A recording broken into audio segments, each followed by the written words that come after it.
Olá para você, como é que está o seu dia hoje? Eu sou Camila Mendes e hoje eu quero conversar com vocês, gente, sobre quais os caminhos que vocês podem seguir depois que finalizar a graduação de vocês.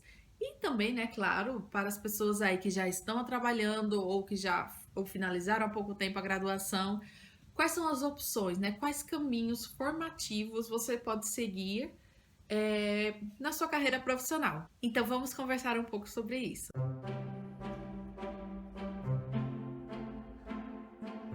Então a primeira opção que a gente tem, é claro, que é trabalhar. A gente pode trabalhar para adquirir experiência profissional, seja em qual área for, né? Você pode ir para o ensino, você pode ir para a assistência direta, você pode ir para o empreendedorismo, você pode ir para a gestão, certo? Você pode fazer concurso público. Então, você tem várias opções no âmbito do trabalho. Então, há pessoas que já decidem, né, saem da graduação e dizem, não, eu quero ter uma experiência profissional, não aguento mais estudar, quero focar só na minha carreira propriamente dita, né? Trabalhar e ganhar uma graninha aí. Então, essa é a primeira opção. Segunda opção que a gente tem, claro, são as especializações, né? Muitas pessoas querem se especializar em determinada área.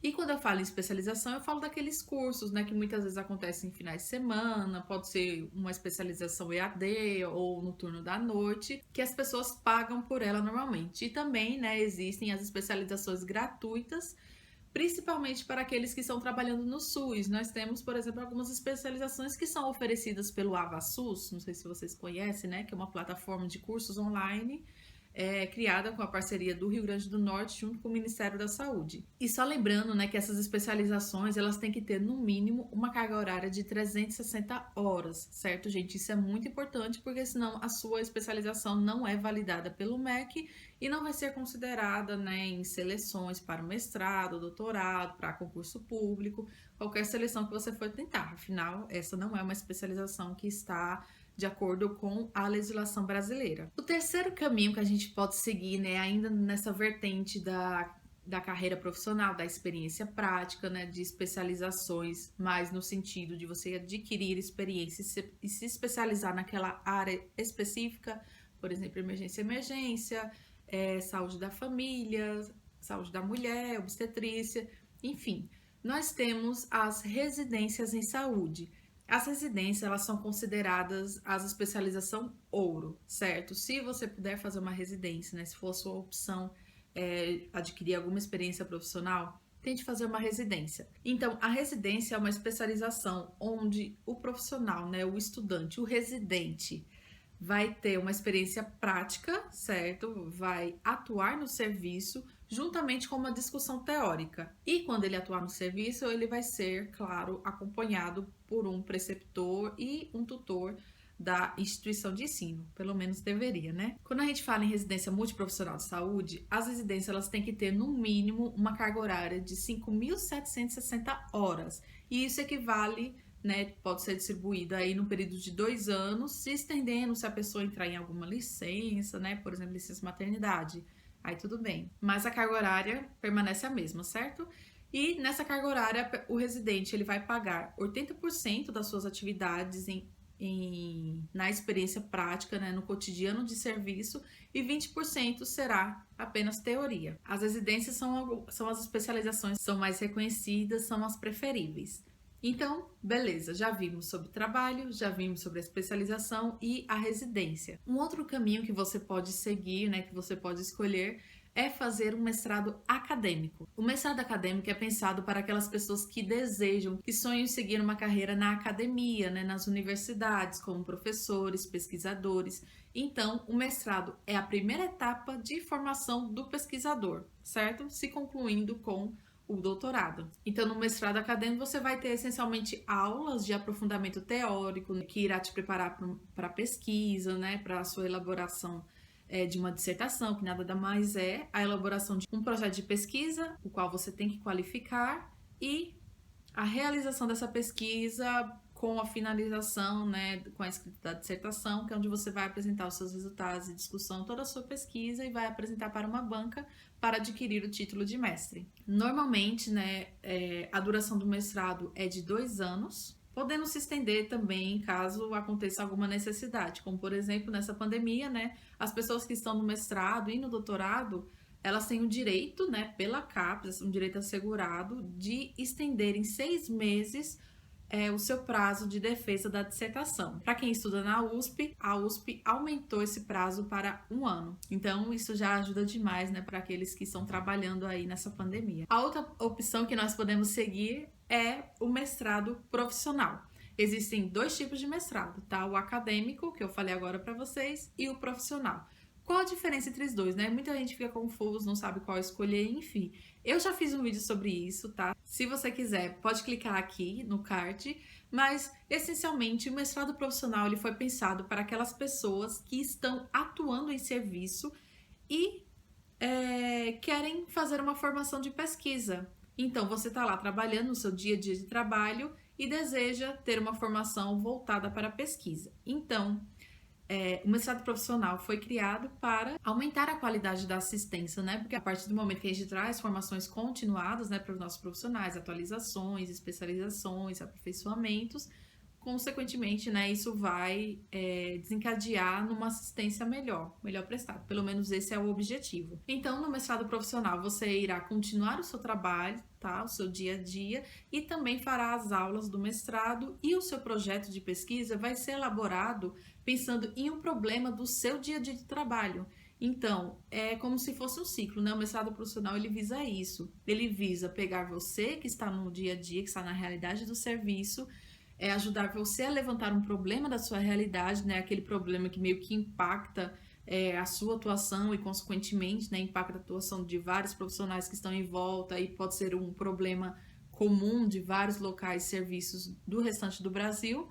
Então, levantar esse problema e ajudar você a elaborar um projeto de pesquisa, né, onde você vai qualificá-lo também, você vai aplicar essa pesquisa e você vai escrever os seus resultados e discussões, né, numa forma de dissertação para ser apresentada para uma banca avaliadora. E uma coisa importante, né, que todo mundo fica na dúvida é que, sim, gente, se você fez um mestrado profissional e você quer fazer um doutorado futuramente, você pode fazer, tá?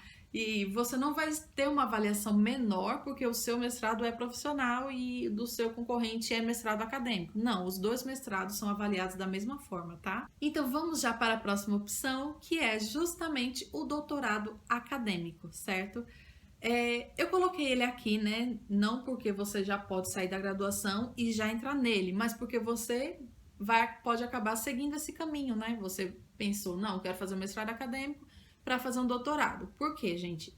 Normalmente, se você pensou no mestrado acadêmico, é porque você quer a carreira acadêmica, né? Você quer ser professor, você quer ser pesquisador. Só que isso só é concluído com o doutorado. Então, o mestrado acadêmico é a primeira etapa, e o doutorado acadêmico é a etapa final de formação de um pesquisador. E, ressaltando novamente, se você passou 5 anos trabalhando, decidiu que ia fazer um mestrado e decidiu aproveitar, né, o seu trabalho, né, porque você está cheio de problema, você é uma pessoa que está comprometida com aquilo, que você quer mudar aquela realidade, aí você vai decidir fazer um mestrado profissional. Só que você não quer fazer doutorado agora, você quer fazer doutorado daqui uns 5, 6 anos, né, adquirir mais experiência. Então, você pode já tentar o doutorado acadêmico, que quando você finalizar, você terá a mesma titulação de quem fez mestrado acadêmico e depois o doutorado acadêmico também. Então, o doutorado ele tem a durabilidade de 4 anos, né? E é quando você vai elaborar a sua tese.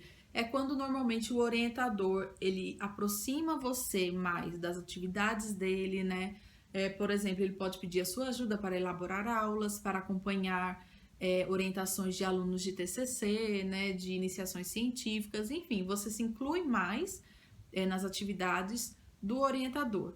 Algumas pessoas já começam a fazer isso desde o mestrado, mas de um modo geral, né, falando, é assim que acontece. E, gente, por último, né, a última opção, e essa sim, se você quiser, pode ser saindo da graduação direto para ela, que é o doutorado direto. E o nome já diz, né? É você sair da graduação direto para o doutorado, nem passar pelo mestrado. E por que tem esse nome, doutorado direto? É a mesma coisa do doutorado acadêmico. A única forma, né, a única diferença é justamente a forma de ingresso. É só a seleção que você vai passar, que muda o nome, certo?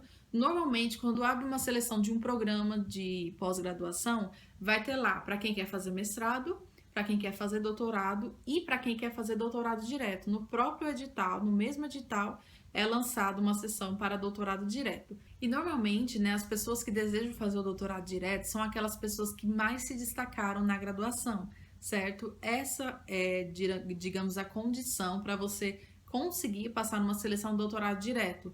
É você ter se destacado, é você ter publicado, né, algumas publicações, alguns artigos relevantes, né, de bom qualis, é você ter se envolvido muito com a pesquisa, enfim, é você ter demonstrado uma maturidade na questão da pesquisa durante a sua graduação. E essa maturidade vai ser apresentada no doutorado direto por meio dos resultados, né? Como tudo que a gente faz na nossa vida. Os seus resultados serão avaliados, né? O que que você fez, o que que você produziu, qual foi a qualidade de toda essa produção. Então, tudo isso é considerado, né, para você entrar na seleção de doutorado direto. Então é isso, gente. Esse é o caminho que qualquer profissional que é da área da saúde pode seguir, certo? Pode escolher para caminhar, para trilhar. Só lembrando, gente, para seleções de residência, normalmente elas são anuais, certo? Então você se prepara para no final do ano fazer a prova para entrar no ano seguinte. E seleções de mestrado, doutorado, no início do ano e no meio do ano. Então, 2 vezes por ano você tem a chance de tentar. Então, sempre no final do ano, você vai tentar a seleção para o ano seguinte. Algumas seleções abrem já no meio do ano, tipo agora em setembro, outubro, né, para você já entrar no mês do ano que vem.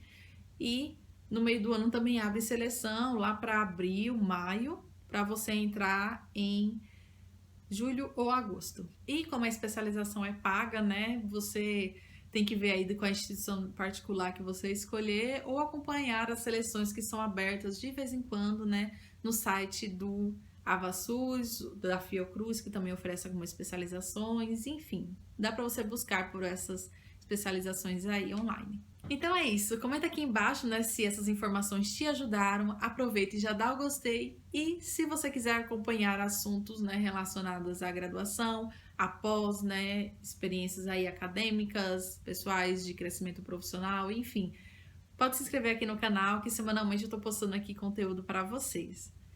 Até mais!